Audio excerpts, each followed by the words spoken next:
Mesdames, Messieurs, bonjour. Je suis très heureux de vous retrouver ici, dans ce très beau département de la Somme. Alors, je vous le dis souvent, ce qui pénalise souvent les exploitations, c'est le suréquipement. Et je suis allé à la rencontre d'un agriculteur. Enfin, c'est un agriculteur un peu particulier puisqu'il est à la fois agriculteur et constructeur. Il nous racontera son histoire, il nous racontera comment il a repris donc les établissements du Roux. Et puis, il va nous montrer aussi qu'il développe des nouvelles techniques de semis sous couvert et que cela lui permet d'économiser. Mais sans plus tarder, le sommaire de cette nouvelle émission Power Boost.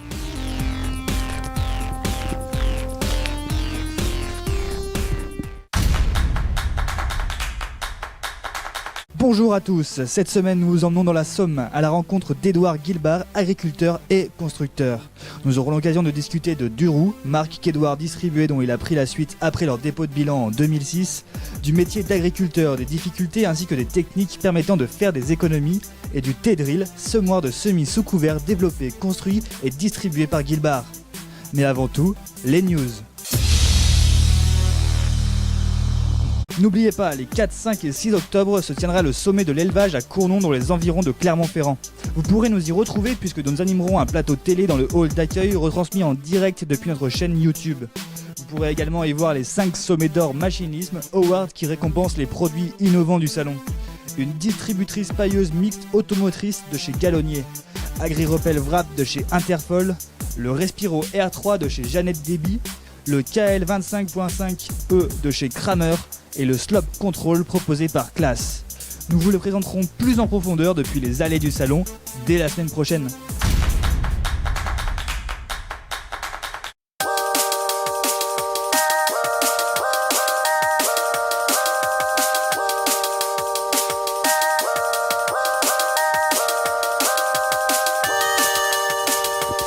Édouard Guilbard, bonjour.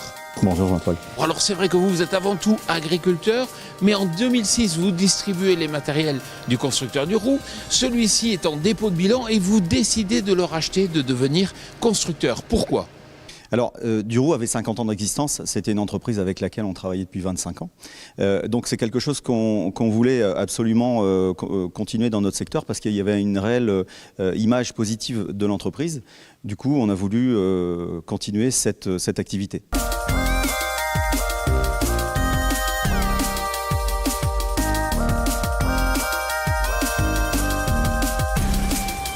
On a continué à travailler sur l'image de Duroux, ou avec une forte présence liée à l'image des décompacteurs, avec les lames spécifiques du Roux. Et on a élargi cette offre avec d'autres types de produits. Et je pense que c'est ça aujourd'hui qui nous permet d'être présents sur le marché. Oui, mais enfin, il y en a d'autres constructeurs qui ont des gammes larges. Non, en effet.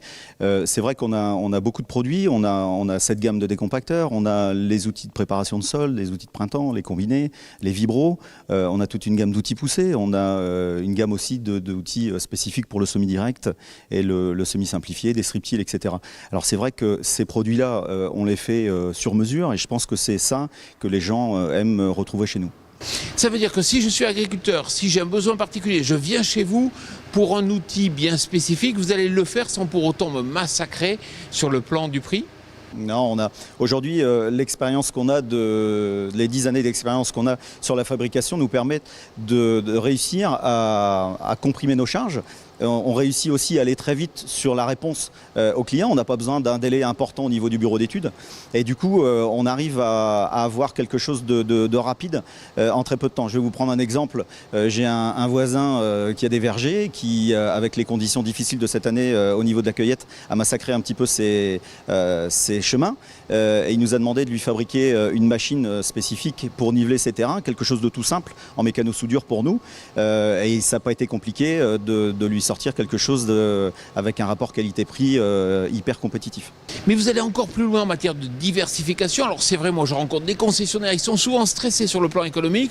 Et vous là aujourd'hui, vous avez un libre service. Comment faites-vous ?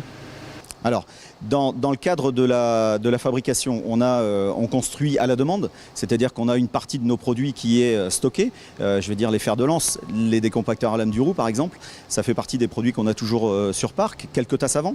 Et au-delà de ça, étant donné qu'on a une gamme relativement large d'outils, on ne peut pas se permettre de tout stocker sur parc. Donc là déjà on a des économies. On essaye d'avoir des délais de livraison les plus courts possibles. Ça nous permet là aussi de réussir à comprimer nos charges et à servir rapidement les clients.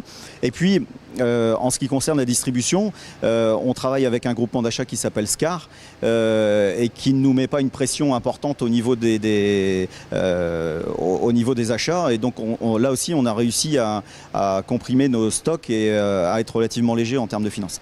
Bon, mais alors à présent on va aller voir Édouard Guilbard, mais dans ce cas-là, l'agriculteur.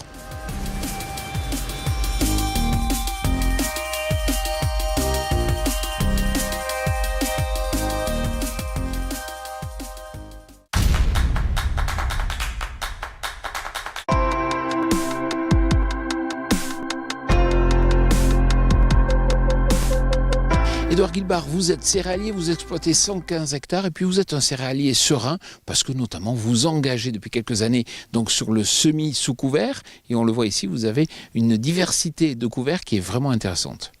Alors c'est vrai que l'orientation qu'on a pris il y a 3 ans maintenant sur le semi-direct sous couvert, elle nous permet aujourd'hui de dégager quand même beaucoup de temps. Elle nous permet aussi de faire des économies en termes de gasoil. On a aussi changé nos puissances de tracteur. On est revenu à des puissances autour de 120 ou 130 chevaux. Donc toutes ces économies-là, elles nous permettent d'optimiser au niveau de la marge de l'exploitation. Et du coup, on se trouve, c'est vrai, plus serein. Qu'est-ce qu'on trouve comme espèce là ? Alors là, on a un mélange qui a été semé avec le thé drill contour. Alors on a favorisé l'implantation des graines par taille, c'est-à-dire qu'on a fait un mélange de grosses graines avec le tournesol qu'on voit ici. Ici, on a de la févrole et des pois fourragers qui sont un petit peu en dessous. Donc ça, on les a semés un petit peu plus profond que le reste. Et puis on a un mélange de petites graines à base de lin, de sarrasin, on a de la vesse, on a des trèfles d'Alexandrie. Et toutes ces petites graines-là ont été semées en surface et on voit qu'elles se développent de manière intéressante. Alors on a fertilisé aussi un petit peu, on a mis un amendement organique, on a mis 10 tonnes de fumier de porc à hauteur de 70% et 30% de ferme de poule. Donc c'est vrai que le couvert a été semé en direct. Alors rapidement, derrière la moissonneuse-batteuse, c'est ce qui nous permet d'avoir aujourd'hui un volume intéressant.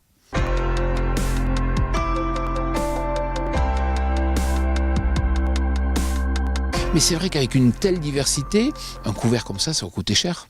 Alors, le coût du couvert, il est cher et il est à la fois pas cher. C'est-à-dire que c'est ce qui va nous permettre de travailler notre sol. Donc, il faut le voir comme une charrue. Il faut le voir comme c'est lui qui va nous faire le volume de terre.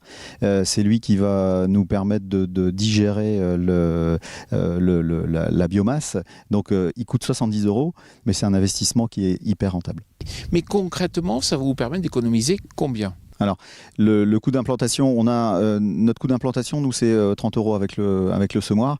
On économise 2 passages de déchômeurs en agriculture conventionnelle. Un premier passage pour faire germer et puis le second passage pour implanter le couvert. Donc, c'est 30 € à chaque passage, plus le coût du couvert qui, lui aussi, au minimum, on va être autour de 30-40 €. Donc, les économies, elles se font à ce niveau-là. Si on ajoute à ça, pour la culture qui va venir après, un labour qui coûte 75 €, plus le passage d'un outil de préparation, on va compter 20 €.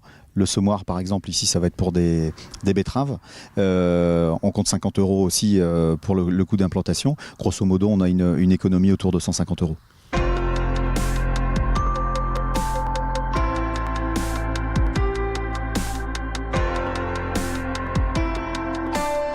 Côté rendement, ça a donné combien ? Alors en termes de rendement, cette année on est donc sur un sol plutôt séchant. On a fait une moyenne de 65 quintaux et la moyenne ici autour de chez nous, elle est similaire à ce qu'on fait. On est un tout petit peu plus que dans certaines exploitations. Ça c'est en blé, mais en colza ? En colza, on est à 47 quintaux. La moyenne, elle est dans ces eaux-là aussi, 47. Les meilleurs sont à 49 et les moins bons à 45.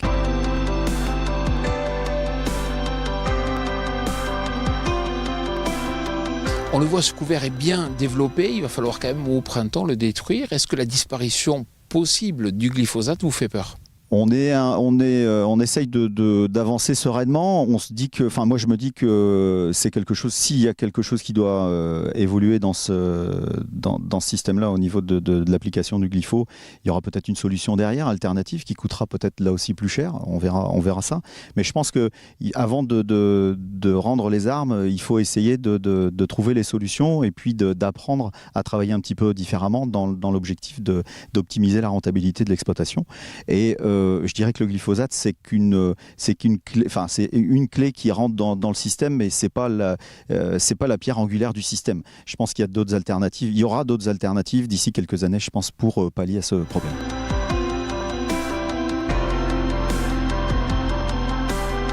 Puis à présent, on va s'intéresser à votre revenu. Est-ce que vous pouvez nous dire un peu quelle est la part du revenu qui vient de votre métier de constructeur, de celui qui vient de votre métier d'agriculteur ? Alors, sur l'exploitation aujourd'hui, on est en phase de transition, donc je pense que les rentabilités vont s'améliorer sur l'exploitation agricole. On peut donner un chiffre, grosso modo la répartition c'est entre un quart du revenu sur l'exploitation agricole et le trois quarts sur la construction de machines agricoles. Alors Édouard Guilbard, on va découvrir votre tout nouveau matériel, votre tout nouveau semoir.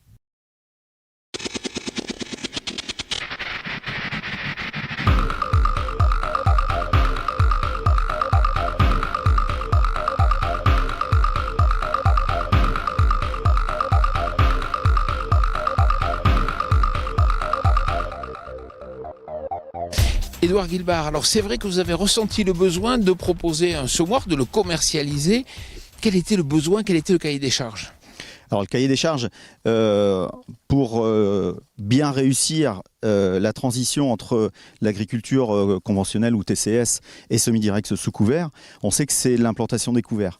À partir du moment où on a implanté les couverts dans des bonnes conditions, on sait qu'on va réussir. Alors, pour réussir à cette qualité d'implantation, on a fabriqué un semoir avec deux trémies différentes. Une trémie, on va mettre des grosses graines à une profondeur plus importante, où on va mettre de la févrole, des pois, du tournesol, et une autre trémie où on va semer plus superficiellement un mélange de petites graines à base de trèfle, à base de facélie, de moutarde, des choses comme ça. Donc c'est vraiment cette qualité d'implantation qui va permettre la réussite de la transition vers le semi-direct sous couvert. Alors, un des véritables problèmes qu'on peut avoir avec le semi sous couvert, c'est souvent le coût des matériels, le coût des semoirs. Alors, là, l'avantage qu'on a, c'est que le semoir va être adapté à des faibles puissances. Donc, déjà, on n'a pas besoin d'avoir un investissement important, on n'a pas besoin de changer de tracteur pour pouvoir accrocher le semoir derrière. Et il y a un besoin de traction relativement faible. Et c'est un semoir qui est à 30 000 €. Alors on le sait, l'agriculture est dans un contexte particulièrement difficile aujourd'hui. C'est compliqué d'être agriculteur, il faut peut-être se remettre en cause. Quels conseils vous leur donneriez ? Je pense qu'aujourd'hui, il est important de reprendre la main sur son exploitation. Ça me semble un élément extrêmement important. Reprendre la main, reprendre les décisions, ça me semble vraiment déterminant. Et évoluer. Évoluer, ça me semble là aussi déterminant dans l'orientation. C'est ce qui va permettre de faire de la valeur ajoutée sur l'exploitation. Il faut gagner du temps, il faut améliorer son système et il faut dégager de la marge. Édouard Guilbard, merci beaucoup. Merci.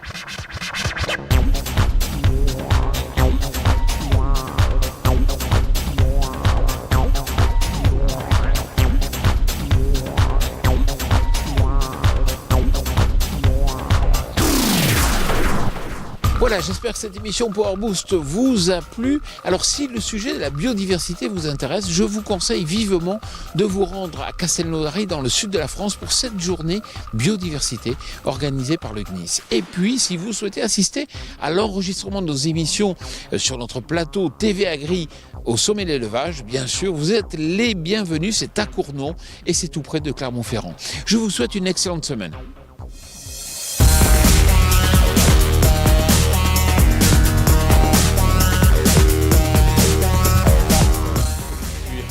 Faut que je suive de regard. Allez. Non, il faut vraiment... Ah, faut que on je y va, oui. Pardon.